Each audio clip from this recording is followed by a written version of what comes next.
একটু বললেন হাদি হত্যার বিচারটা যেন হয়। এলাকায় বলেছিলাম যে আমরা ন্যায়ের পক্ষে কথা বলবো, ইনসাফের পক্ষে কথা বলবো। তখন অনেকে হাত ধরে বলেছিল, হামজালা ভাই জাতীয় সংসদে যখন যাবেন একটু বললেন হাদি হত্যার বিচারটা যেন হয়।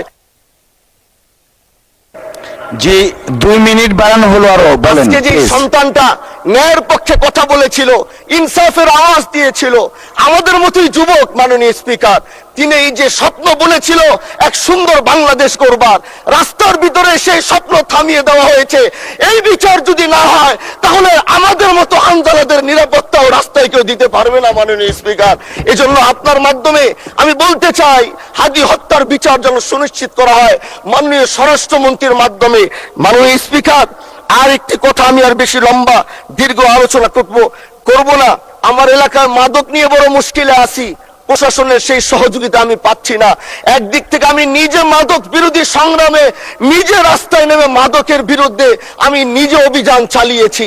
এবার তাদেরকে একদিক থেকে ধরে যখন প্রশাসনের কাছে ইয়াবা সহ গাঁজা সহ দেওয়া হয়, তখন তারা একদিক থেকে আসে কোর্টে চালান করে দেয়। একদিক থেকে গোটা দেশ বলছে এই দেশ মাদক মুক্ত করতে হবে, আরেক দিক থেকে যখন তাদেরকে আমরা কোর্টে চালান করছি, 3 দিন থেকে 4 দিনের মাথায় জামিন নিয়ে এলাকায় এসে আবার মাদক ব্যবসা করছে।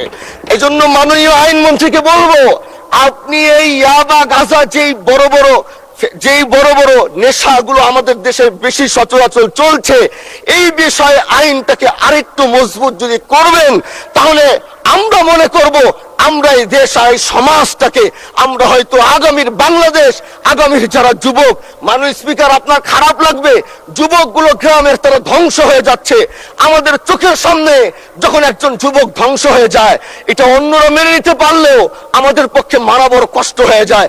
আমরা দেশটাকে বাঁচাতে চাই, আমরা আগামীতে ওরকম কিছু যুবক তৈরি করতে চাই যারা নেশা ধরবে না, তারা পড়াশোনা করবে, তারা দেশের জন্য ফিকির করবে। মাননীয় স্পিকার, আমি সত্যের পক্ষে থাকবো, আমি অন্যায়ের বিরুদ্ধে সোচ্চার থাকবো, আমি গণমানুষের কণ্ঠ হয়ে করব। আমি এমন